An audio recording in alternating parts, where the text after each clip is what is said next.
Ok, entonces el sermón de hoy, un pueblo diferente. No sé si tú sabes, pero en los últimos meses, incluso en los últimos años, me atrevería a decir, hace como 2 años, hemos estado en el liderazgo de la iglesia, y especialmente yo, hemos estado mirando hacia el mar. ¿Has escuchado eso? Que yo he estado mirando hacia el mar, ver los buques que llegan, que recalan en el puerto. Y la gran pregunta es, ¿quién cuida, no? ¿Quién se preocupa de los marinos en esa llegada al puerto de Valparaíso y a cualquier puerto del mundo, ¿no? Esta labor portuaria que implica servir a quienes llegan al puerto de Valparaíso. Ahora bien, piensa en un marino, en un marinero, un tripulante que zarpa desde Valparaíso, como hace muchos años atrás lo hizo alguien que está por acá, hace hartos siglos. Imagínate a alguien que zarpa. ¿Qué cosas necesita tener en su cabeza al momento de salir de acá? Primero, debe aprender en qué consiste su labor, ¿cierto? Hay todo un proceso ahí de estudio, de aprendizaje. Debe recordar de dónde viene y debe saber cuáles son las reglas que tiene que obedecer arriba del bote, del barco, para que la cosa no termine en un desastre. Eso es lo primero, ¿cierto? Hay una parte previa. Segundo, debe ser alguien muy atento a cómo está el trayecto, ¿cierto? El clima, incluso debe conocer a sus compañeros de barco, debe saber cuál es el trayecto al cual van a llevar y si que quizás hay alguna tormenta o algún otro barco que está ahí en el proceso, en el trayecto. Casi como tener un GPS, ¿no? Y en tercer lugar, debe tener claro cuál es el puerto de destino, ¿cierto? ¿Dónde van a llegar? ¿Cuándo van a llegar? Y ojalá poder tener algún contacto en ese puerto. El problema es que si le falta una de estas 3 cosas, realmente el riesgo es muy alto en un barco. Si no conoces las reglas, si no te formaste para ser un marino, si tampoco conoces qué viene en el viaje, ¿cierto? Cómo va a estar el clima, y si menos conoces el lugar donde vas a llegar, no vas a llegar nunca, ¿no? Él necesita saber estas coordenadas, estas cosas, para poder llegar a puerto. Esta mañana el Señor, por medio de su palabra, nos va a mostrar exactamente 3 cosas, 3 coordenadas que debemos tener presente para navegar en nuestras vidas y llegar al puerto amado, que es la plenitud con el Señor. ¿Cuáles son estas 3 cosas? Hacia atrás tenemos que conocer las reglas del Señor. En el presente tenemos que saber cuál es el trayecto y comprender que es un trayecto que ya conocemos. Y tercero, debemos saber de que el destino está asegurado. Vamos con lo primero, entonces, reglas claras. Para Israel, ¿cierto? El saber cómo debían vivir desde ahora en adelante, no solo iba a ser una responsabilidad, ¿cierto? Tomar estos mandamientos y cumplirlos. No solo se iba a volver en una responsabilidad el peso de cumplir las reglas, sino esencialmente se iba a volver en su identidad. Este es un pueblo distinto, que cumple unas leyes diferentes. Es interesante pensar en estos tripulantes de alta mar, ¿no? Porque ellos necesitan tener las reglas claras. Necesitan saber las normas de seguridad. Y cómo tratarse, cuál es la convivencia al interior del barco. Para así evitar tragedias, incluso desconfianzas. Y si es que algún extraño se sube a un barco, como podría llegar a ser un capellán o incluso un agente de puerto, de aduana, se acerca, debe tener las reglas de seguridad muy presentes para generar confianza, para estrechar lazos y finalmente para dar seguridad. Ahora bien, piensa en este viaje de los israelitas. Ellos habían salido de Egipto, el pueblo de Israel había sido maravillosamente sacado, como en alas de águila, vimos la semana pasada. Y lo primero que hace el Señor, antes de dictarles las leyes, Él les dice algo necesario de comprender, ¿no? Yo soy el Señor tu Dios que te saqué de Egipto, de la casa de la esclavitud, dice Éxodo 20, versículo 2. Por eso, los capítulos que vienen ahora, el 21, 22, 23, que vamos a ver hoy día, y te pido que tengas tu Biblia abierta para que vayas siguiendo este sermón, no son netamente reglas, sino más bien, escucha bien, son el fruto, son la consecuencia de un pueblo que ya ha sido rescatado por el Señor. Esto no es una escalera para ganarse el cielo, como dijimos, sino más bien es una demostración, es una evidencia de que ahora el pueblo le pertenece a Dios. No a Egipto, no a los otros dioses, sino a este Dios de Israel, al Dios de la Biblia. Entonces, de alguna manera, estas reglas que comenzamos a estudiar ya la semana pasada son la respuesta a lo que ya ocurrió. ¿Y cuáles son estas reglas que le permitirían tener paz, seguridad y estabilidad en su trayecto? Mira tu Biblia. Éxodo 21 comienza exponiendo muchas reglas específicas, ¿no? En particular, los primeros versículos de Éxodo 21, veo que algunos no ven sus Biblias, si no siguen sus Biblias vamos a estar menos perdidos. Éxodo 21, vemos que hay esclavitud, ¿no? Hay esclavos a los cuales ahora los israelitas debían cuidarlos de buena manera, ¿no? Con respeto, con confianza. Incluso dice el versículo 2, de que a estos esclavos, ¿qué les iba a pasar? A los 6, 7 años podían quedar en libertad, ¿no? Esta esclavitud obviamente era algo tan común y extendido en el año 1700 antes de Cristo, que poder llegar a leer estas reglas de cómo tratar a los esclavos era algo totalmente revolucionario, ¿no? Porque así como Israel había sido esclavo en Egipto, incluso habían sido explotados en su esclavitud, ahora su identidad debía moldearse para respetar a todos, incluidos los nuevos esclavos que tengan. Mira el versículo 3. Si el esclavo llega soltero, soltero se irá al 7º año. Si llega casado, su esposa se irá con él al 7º año. Incluso, un poquito más adelante, el capítulo 22, versículo 21, vuelve a repetir una idea similar. No maltratarás ni oprimirás al extranjero, porque tú, extranjero, fuiste en Egipto. Entonces, el recuerdo de su tiempo pasado debía marcar su comportamiento presente, ¿no? El recuerdo de la esclavitud no solo es historia, sino es la razón de esta nueva ética.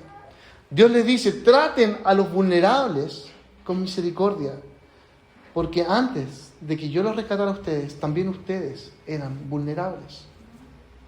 Entonces, en estas reglas claras debían tener claro que su pasado marcaba su identidad, ¿no? Luego dice en el versículo 12 en adelante del capítulo 21, Dios comienza a hablar y mostrar de que la justicia debía ser una justicia equitativa, una justicia pareja, ¿no? Y habla de esta idea del ojo por ojo, diente por diente.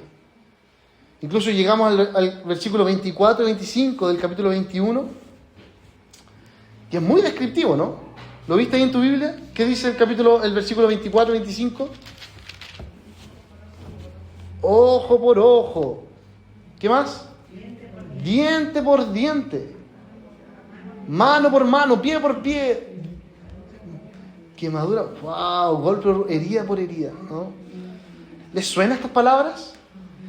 El desafío es mirar al otro, escucha bien, no poniéndote a ti en el centro, sino poniendo a Dios en el centro. El desafío es mirar al otro con dignidad, con respeto, porque Dios lo creó, tanto como me creó a mí. Y en esta igualdad de condición, tenemos que comprender de que si alguien en ese contexto te hacía daño, tú le responderías con algo de la misma manera, golpe con golpe. La pregunta es, ¿podemos aplicar eso hoy día? Si alguien me pisa el pie, ¿te piso el pie? Si alguien me come el refrigerador, voy a ir yo a la casa y le voy a comer el refrigerador a la persona. La pregunta es, ¿estoy yo en el centro o está Dios? ¿Frente a quién debemos pararnos para mirar esta igualdad, ¿no? Si nos paramos entre nosotros, terrenales, mortales, pecadores, claro, este círculo se vuelve un círculo un poco vicioso, que claro, da una estabilidad, y cuando uno va a los tribunales de justicia, esta equidad se busca, ¿no? Es un objetivo. Pero cuando venimos a la iglesia, cuando escuchamos la palabra de Dios, en realidad esta equidad no se compara con la gloria eterna del Señor. Y es que el gran peligro que tenían los israelitas era olvidar su origen, ¿no? Cuando el pueblo dejó de recordar lo que Dios había hecho por ellos, volvieron a mirarse uno por uno, y si alguien me pecaba, ahora iba a pegar con más rabia, ¿no? Si alguien pecaba contra mí, ahora yo se la voy a devolver, voy a vengarme con esta persona, ¿no? Finalmente, lo que iban a demostrar era tener una actitud orgullosa, desagradecida a lo que Dios había hecho por ellos. Y si aún cuesta comprender cómo se relaciona este ojo por ojo con el Evangelio, te quiero explicar algo. Mira, el Salmo 78 que leímos recién es un salmo hermoso, ¿no? Pero lo que más describe este Salmo 78 es la actitud precisamente de Israel. Una actitud rebelde, un poco, podríamos decir, terca, incluso a veces olvidadiza de la bondad de Dios. Pero ¿qué hace Dios frente a ellos? Mira lo que dice el Salmo 78. Dice, y Dios les tuvo compasión, les perdonó su maldad y no los destruyó. Una y otra vez contuvo su enojo y no se dejó llevar del todo por la ira. Dios, esto es hermoso, Dios se acordó de que eran simples mortales, un efímero suspiro que jamás regresa. Hermoso, ¿no? Una poesía que nos recuerda cuál es la actitud de Dios hacia nosotros como seres humanos. Que solo el amor de Dios puede ser la base de reglas claras en un mundo caído y quebrado, ¿no? Ayer, o anteayer en realidad, mi suegra le regaló una planta muy linda a Eloísa. Y la gran pregunta en esta planta, que venía como en una cuestión plástica, era ¿dónde la vamos a plantar para que la planta crezca? Grande, sana, ¿no? El punto es que la planta que había sido sacada de, no sé, de un invernadero, no va a crecer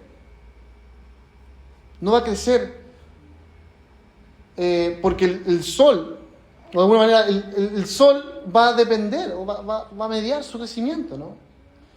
Pero si yo la pongo en un lugar oscuro, donde no va a recibir ninguna propiedad, ningún beneficio, ningún nutriente, sabemos que la planta prontamente va a morir. Para nosotros hoy día, escucha bien, el leer la Biblia, el leer la palabra, el escuchar la voz de Dios, es ese sol que ilumina y te nutre para que la planta crezca en obediencia al Señor. Israel podía pensar que su justicia era más importante que escuchar la voz de Dios. Incluso podían decir, si alguien me pega, voy a devolver. No, primero anda al Señor, confía en Él. Porque finalmente lo que le pasó a Israel es que su injusticia, su pecado, le impidió reconocer al verdadero justo y fiel que fue el Señor Jesucristo, ¿no?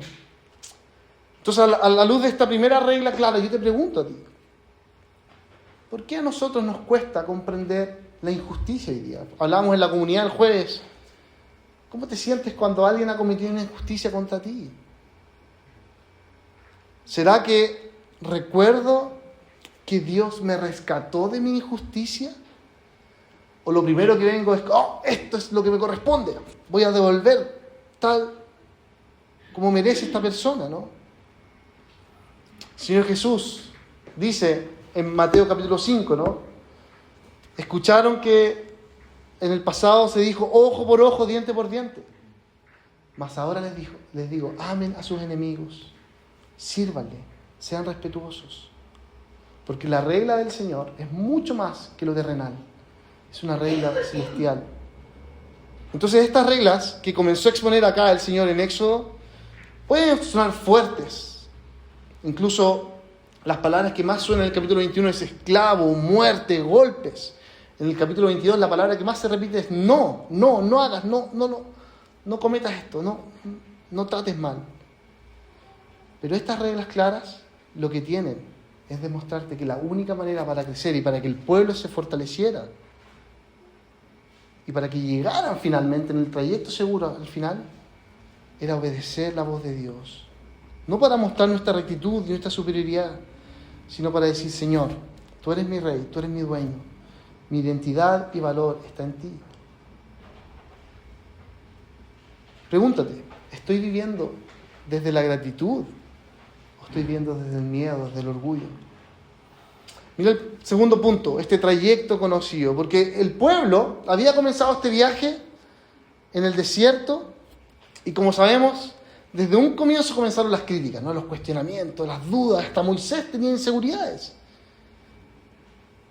Finalmente este trayecto no era desconocido propiamente tal. De hecho, Moisés sabía a dónde iban. Lo que más ellos comprendían y ya estaban dándose cuenta de que en el trayecto lo que más iban a hacer era conocerse a sí mismos, conocer su corazón, conocer por qué les cuesta relacionarse, por qué les cuesta dudar. Y la gran pregunta es, ¿voy a amar a mi prójimo? ¿Voy a servir al que está en necesidad?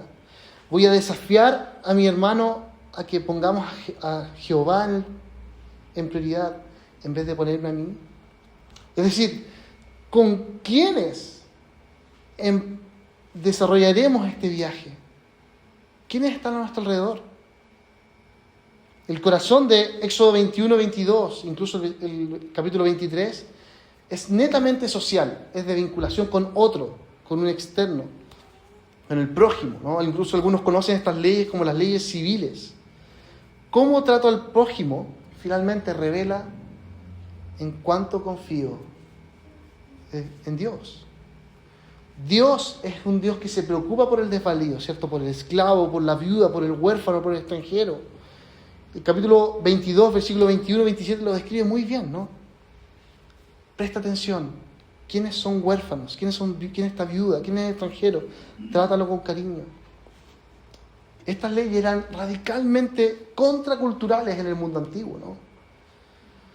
Donde los débiles simplemente no valían la pena. Ay, que está enfermo, que se muera, ¿no? No, si no sirve para la guerra, descártalo. Si tu hijo nace con alguna enfermedad, no sirve para nada. Pero lo que estamos marcando acá, el Señor, es que la dignidad del ser humano no depende de su rendimiento, sino del amor de Dios, ¿no? Mira cómo lo expresa el versículo 26 y 27 del capítulo 22 de Éxodo. Si alguien toma en prenda el manto de su prójimo, deberá devolvérselo al caer la noche. Ese manto es lo único que tiene para abrigarse. No tiene otra cosa sobre la cual dormir. Si se queja ante mí, yo atenderé su clamor, pues soy un Dios misericordioso.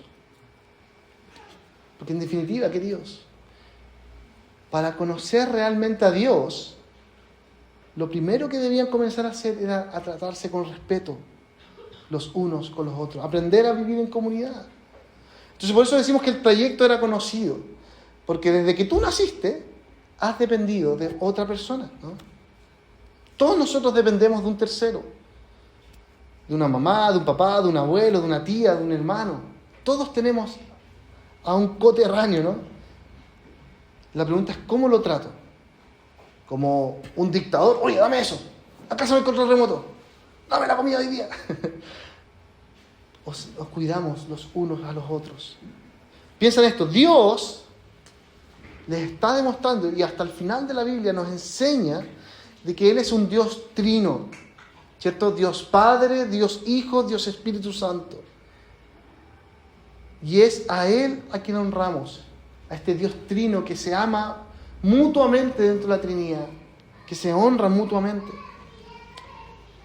La pregunta es, cuando tratamos con cariño a otro, ¿demostramos ese amor del Dios trino?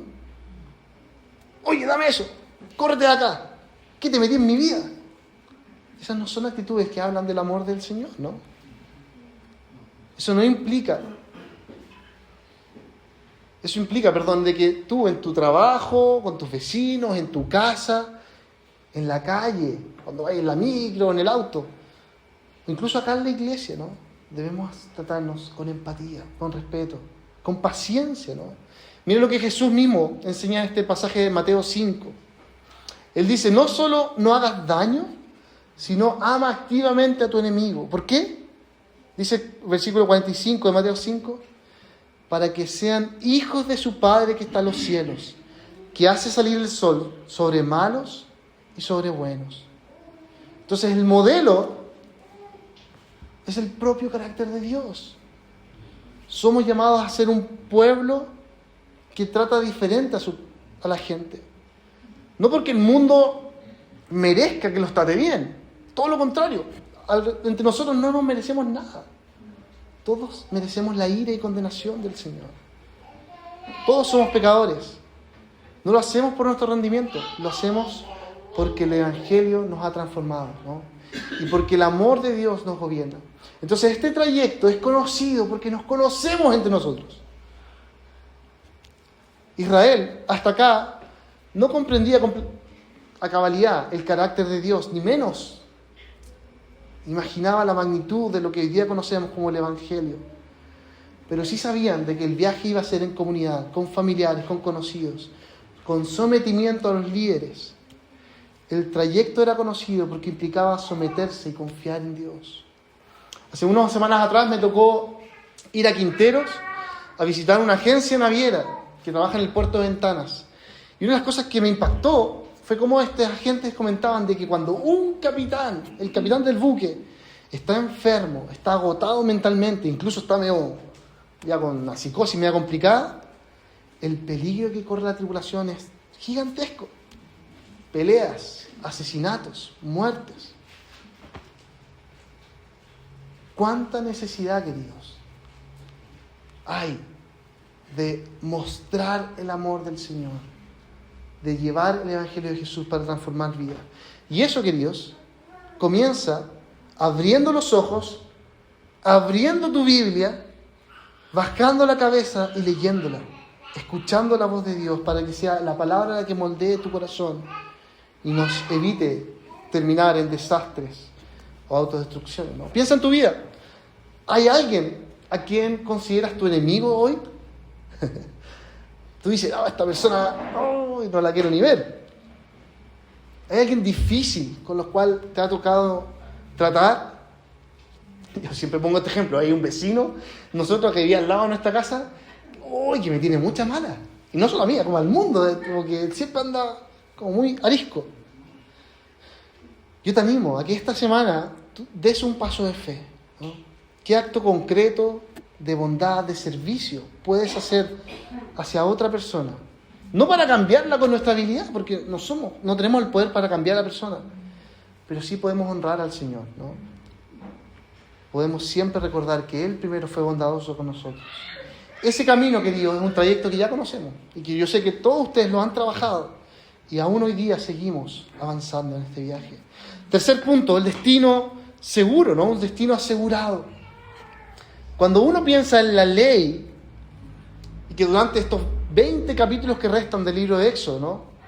Del capítulo 20 hasta el capítulo 40, lo que Dios va a hacer es básicamente profundizar la entrega de su ley. Va a ir más detalle por detalle. ¿Cómo debe vivir este pueblo? ¿Cómo debe honrarle? ¿Cómo debe adorarle? Entonces podríamos volver a la pregunta original. ¿Cuál es la finalidad de cumplir la ley? ¿Qué significa realmente ser bendecidos por Dios si obedecemos su palabra? ¿Hay algún beneficio en obedecer la ley? Lo que queremos establecer es que finalmente no hay nada más maravilloso que al obedecer la ley disfrutar de la presencia del Señor en nuestras vidas. Éxodo capítulo 23, versículos 20 al 33, que lo leímos al comienzo, es el clímax de esta sección, ¿no? De estos 3 capítulos. Dios promete enviar a su ángel delante de Israel para guardarlos en el camino y para llevarlos finalmente a la tierra prometida, ¿no? La tierra de Canaán. Y dice el versículo 21, pon atención a lo que el ángel te diga. No te rebeles contra él, porque finalmente él te dará protección, bendición, provisión. La herencia viene de lo que el Señor te da. No de lo que quizás Israel de manera súper mundana podría pensar, me voy a aliar con este pueblo cananeo, le voy a comprar acá, le voy a vender esto, voy a casar a mi hijo con este otro que está allá. No, lo que Dios te va a dar, confía en Él por medio de su ángel. Versículo 25 dice, servirán al Señor su Dios, Él bendecirá tu pan, tu agua, y yo apartaré de ti las enfermedades. Servir, queridos, al Señor significa obedecer su palabra, cumplir sus leyes, que estaba describiendo anteriormente, como las leyes sabáticas, las leyes anuales, las fiestas anuales que había recién expuesto en el capítulo 23. Pero finalmente, obedecer la palabra de Dios, cumplir la ley, lo que nos trae es protección, es seguridad, es bendición de Dios. El servicio tiene un objetivo específico, que es disfrutar al Señor, tu Dios. Así que el destino podría haber sido la tierra prometida, ¿sí? Lo que venía después del viaje. Para los marinos, cuando se suben el buque, podría ser el puerto al cual llegan. Pero a la luz de este pasaje, incluso podemos llegar a decir de que el destino está asegurado, porque hoy día Jesús está en nuestros corazones por medio de su Espíritu. Hoy somos el pueblo de Dios, en el lugar de Dios, bajo el gobierno y la bendición de Dios, gracias a lo que Jesús hizo por nosotros. Como leímos en el Salmo 78, sabemos que este destino no era fácil de alcanzar. De hecho, vamos a ver unos capítulos más adelante, de que llegan a la escena del becerro de oro y todo se pudre, ¿no? Todo cae al suelo. El pueblo cambió a este Dios eterno, majestuoso, por un ídolo de bronce, al más estilo egipcio. Incluso 1000 años después, veremos cómo los profetas siguen alertando al pueblo, denunciando la maldad, llamándoles a la consagración, a la santificación, para demostrar de alguna u otra manera que tú y yo, y todo Israel, y toda la humanidad, no podemos cumplir la ley del Señor. Pero sí podemos disfrutar de su presencia. Mira lo que Pablo, el apóstol Pablo, ya en el Nuevo Testamento expresa de esta incapacidad humana de alcanzar la obediencia de la ley. Dice Romanos capítulo 7, no entiendo lo que me pasa, dice Pablo, pues no hago lo que quiero, sino hago lo que aborrezco. Más adelante dice, yo sé que en mí, es decir, en mi carne, nada bueno habita. Aunque deseo hacer lo bueno, no soy capaz de hacerlo. De hecho, no hago el bien que quiero, sino el mal que no quiero. Así que Pablo concluye, esto descubro de la ley, que cuando quiero hacer el bien, me acompaña el mal. Porque en lo íntimo de mi ser me deleito en la ley de Dios, pero me doy cuenta de que en los miembros de mi cuerpo hay otra ley, que es la ley del pecado. Esta ley lucha contra lo que considero bueno y me tiene cautivo, me tiene preso, me tiene esclavo, dice Pablo. Y grita, miserable de mí, Pablo.